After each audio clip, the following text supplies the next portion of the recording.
दर्शकों नमस्कार, मैं हूं आपके साथ रोशनी और ये है एमएनएस न्यूज नेटवर्क और आप देख रहे हैं एमएनएस न्यूज टीवी। आइए देखते हैं आज की कुछ खास खबरें। गोद ली गई 10 साल की मासूम से डिजिटल रेप। प्रयागराज में 10 साल की बच्ची के साथ डिजिटल रेप और बर्बरतापूर्वक पिटाई का एक मामला सामने आया। लखनऊ के एक अनाथालय में गोद ली गई इस बच्ची के एक महिला लगातार टॉर्चर कर रही थी। आइए जानते हैं पूरा मामला। लखनऊ के एक अनाथालय से गोद ली गई इस बच्ची को 1 महीने लगातार टॉर्चर करती थी और एक मां टॉर्चर करती थी और पिटाई से गंभीर रूप में उसे बच्ची को घायल भी किया करती थी। और महिला ने शनिवार को जब अस्पताल को लेकर वो बच्ची को पहुंची तभी दरिंदगी का खुलासा हुआ।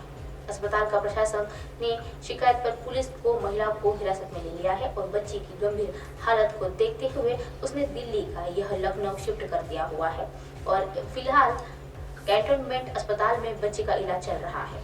और वह धूमनगंज थाना क्षेत्र के प्रीतम नगर की रहने वाली महिला ने 1 साल पहले लखनऊ के अनाथालय से एक बच्ची को गोद लिया था और शनिवार को महिला बच्ची को अस्पताल में लेकर पहुंची तो बताया कि बच्ची बीमार है और गिरने के कारण उसके हाथ में चोट लग गई है। अस्पताल में स्टाफ की जांच शुरू करने के बाद बच्ची तो हाथ और फ्रैक्चर मिला और बच्ची के सीने पर और पीठ पर भी काफी चोट के निशान दिख रहे थे और वह प्राइवेट पार्ट में गंभीर चोट भी निशान दिख रहे थे।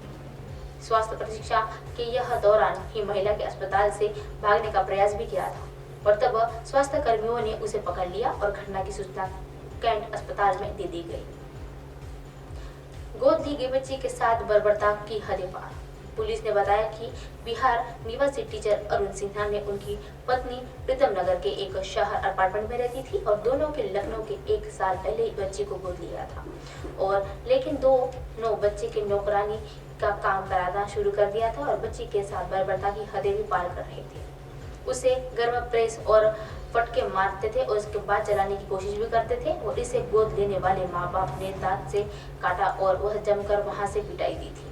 और दंपति ने 10 साल की बच्ची को घर पर नौकरानी बनाकर काम करने के लिए रखा था। इलाज कराने के दौरान डॉक्टर ने बच्ची की हालत देखकर पुलिस को बुलाया और वह धूमनगंज इंस्पेक्टर राजेश मौर्य ने बताया है कि आरोपी दंपति को हिरासत में ले लिया गया है और उनकी एफआईआर डिजिटल रेप और पॉक्सो एक्ट के तहत और विभिन्न धाराओं के तहत एफआईआर दर्ज करवा गई है और जिसकी कार्यवाही की जा रही है। दहेज की मांग पूरी न होने पर महिला को जिंदा जलाने का प्रयास।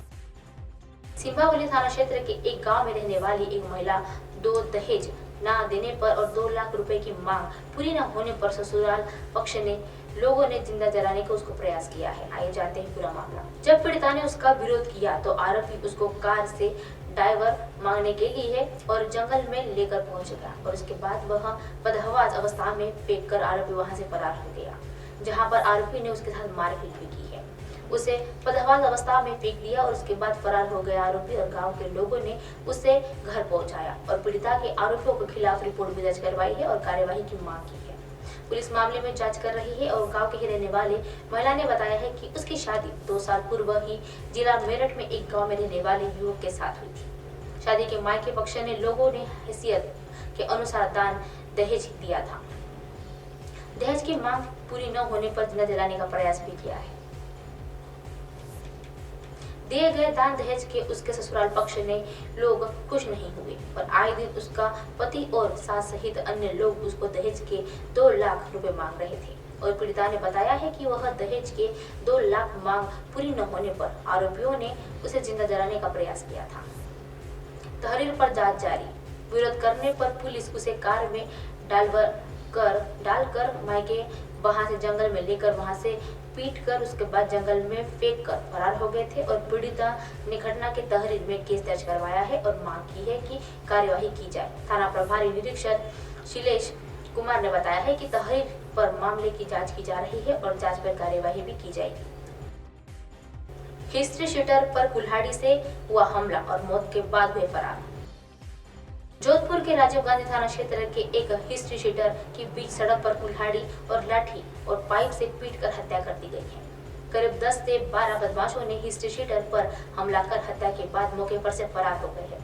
आइए जानते हैं पूरा मामला। राजीव गांधी नगर थाना अधिकारी अनिल यादव ने बताया है कि थाना क्षेत्र के चौंगा गांव के न्यू मुंबई कॉलोनी वस्त्र मंत्रालय के पीछे स्थित एक क्वार्टर्स में बाहर बीती रात कुछ बदमाशों ने यहां के रहने वाले हिस्ट्री शीटर को रमेश उर्फ महाकाल की हत्या कर दी है। सूचना के बाद मौके पर पहुंची पुलिस ने हिस्ट्री शीटर का शव मोर्चरी में रखवा दिया गया है और थाना अधिकारी ने बताया है कि करीब 10 से 12 बदमाशों के घात लगाकर वहां हमला करने के लिए बैठे हुए थे। रमेश उर्फ महाकाल पर कुल्हाड़ी, लाठी और पाइप से भी हमला किया गया था, जिससे मौके पर ही उसकी मौत हो गई।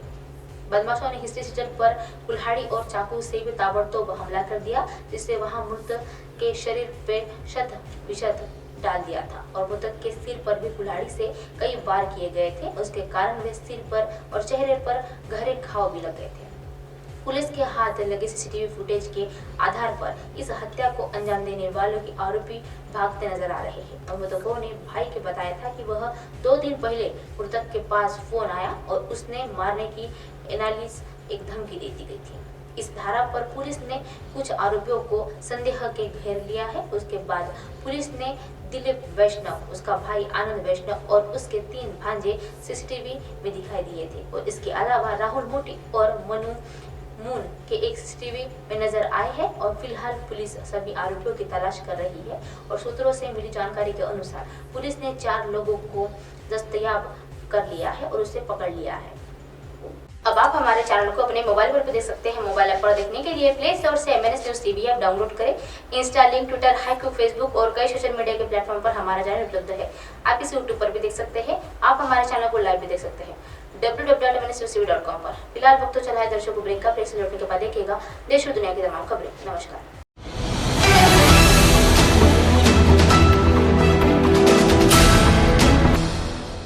ये है MNS न्यूज नेटवर्क और आप देख रहे हैं MNS न्यूज।